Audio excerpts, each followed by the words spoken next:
I need you too. I need you too.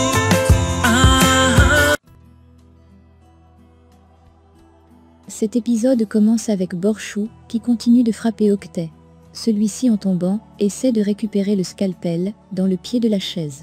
Elle le relève et continue à l'interroger sur le dossier de Belize et du fait qu'il l'a blessée profondément. Pendant qu'elle parlait encore, Kozal vient la voir et lui fait comprendre que le procureur de la République est au téléphone et celui-ci veut lui parler. Elle le laisse sur place pour aller répondre au téléphone, celui-ci profite pour récupérer le scalpel et le garder dans la manche de son habit. Une fois de retour, celle-ci dit à Octet qu'elle l'écoute, il peut se confesser maintenant. Il répond que Belize l'a attaqué la première et dit ensuite qu'il l'a blessé uniquement pour sauver sa vie. Entendant cela, elle dit à Octet qu'il raconte des bêtises, le remet les menottes et appelle Mita pour le reconduire en cellule. Meriem est dans sa chambre à regarder sa robe de mariée. Puis, elle se lève et se rend au salon où elle retrouve Savas en train de repousser les funérailles de Beck pour que sa sœur Belize puisse assister une fois sortie de l'hôpital. On frappe à la porte, Savas s'en va ouvrir et voit que c'est Risa. Il demande à Risa de préparer une place pour Belize dans une maison où elle restera une fois sortie de l'hôpital. Une fois partie, Meriem le prend dans ses bras et lui dit merci d'être un homme aussi bien. Puis elle s'en va dans sa chambre. Dans la caravane, Youdal dit à Jasmine qu'elle ressemble à sa mère. Il dit ensuite que Savas et Nas ressemblent à leur mère, mais qu'elle le ressemble tellement. Entendant cela, Jasmine demande à descendre de la voiture. Il répond qu'il est hors de question et dit qu'ils vont aller ensemble voir Toline, puis dormir ensemble dans la caravane. Elle se tourne vers Youdal et lui dit de ne pas faire comme s'il était son père. Elle dit ensuite qu'elle a cherché à le connaître pour lui cracher au visage et le montrer qu'elle n'a pas besoin de lui. Il répond que c'est vrai, elle n'a pas besoin de lui. Mais il la connaît déjà un peu et voit un besoin en elle. Borchou est à la cuisine, à préparer le dîner, lorsque Savas l'appelle et lui demande de venir tenir compagnie à Meriem pour la remonter un peu le moral, car elle est trop triste pour une femme qui se marie demain. Elle accepte de venir et raccroche le téléphone. Une fois sa conversation terminée, Goklou arrive chez elle pour passer la soirée avec elle. Celle-ci lui demande de ne pas enlever son manteau, car ils vont sortir voir Meriem, car elle est très triste depuis qu'elle a entendu pour Beck et Belize. Entendant cela, Goklou n'est pas très content, car il voulait passer la soirée seul avec elle. Il lui dit qu'elle est compliquée en tout, et demande à Borchou si elle l'aime. Elle répond qu'elle ne dit pas les choses comme ça, porte son plat de nourriture, et s'en va au salon. Il la rejoint, et lui dit qu'elle peut casser tous les ponts qui les réunissent, il viendra toujours vers elle, même à la nage. Il dit ensuite qu'il s'en fout de tout, car elle seule le suffit, et elle n'a même pas à dire un mot. Entendant cela, elle sort la bague de la poche de Goklou, le met dans ses mains, et le demande de faire sa demande en mariage.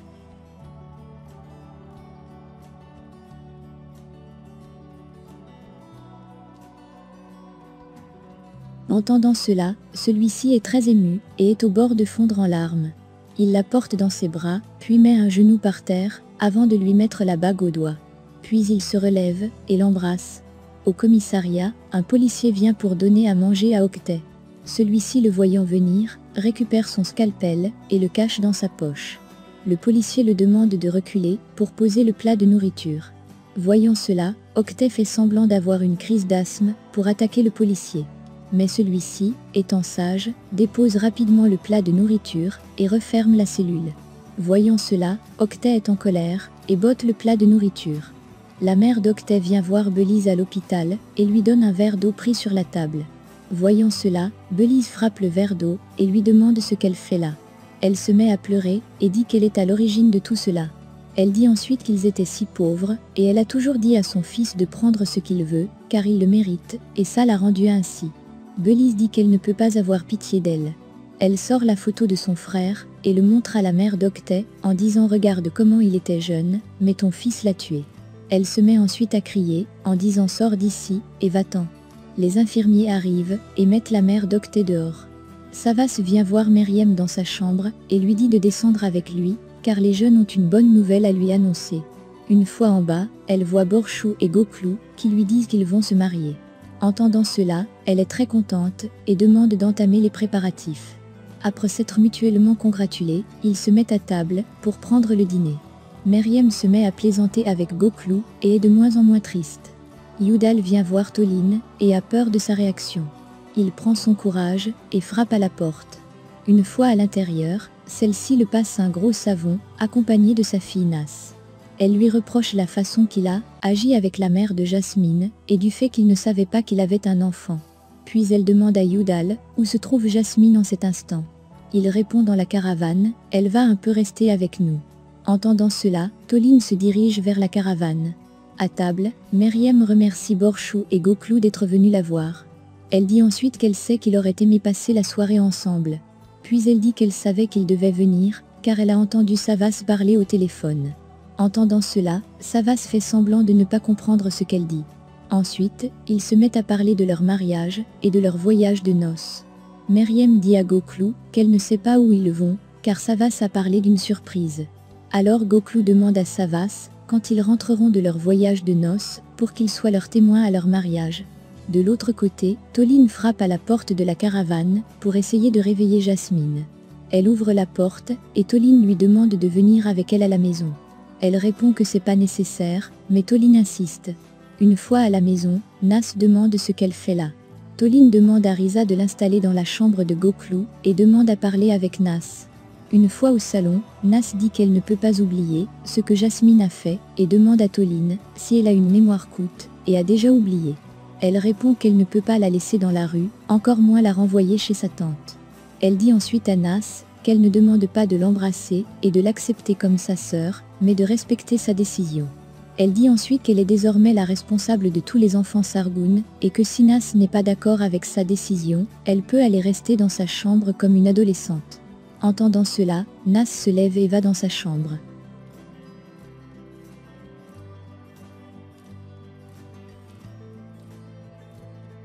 Suzanne se réveille enfin de son sommeil et voit sa fille couchée près d'elle. Elle la réveille et lui demande de venir près d'elle. Elle demande comment va Jasmine et Dorine lui demande de ne pas s'inquiéter car Savas prendra soin d'elle. Elle dit à Dorine de la pardonner car elle ne l'a jamais comprise. Elle dit ensuite qu'elle va encore l'abandonner et qu'elle est désolée pour ça. Elle la prend dans ses bras et elle se met à pleurer. Dans sa cellule, Octet fait à nouveau une petite crise d'asthme et est mal en point. Il essaie de se calmer et dit en lui-même « Tu vas atteindre le matin ».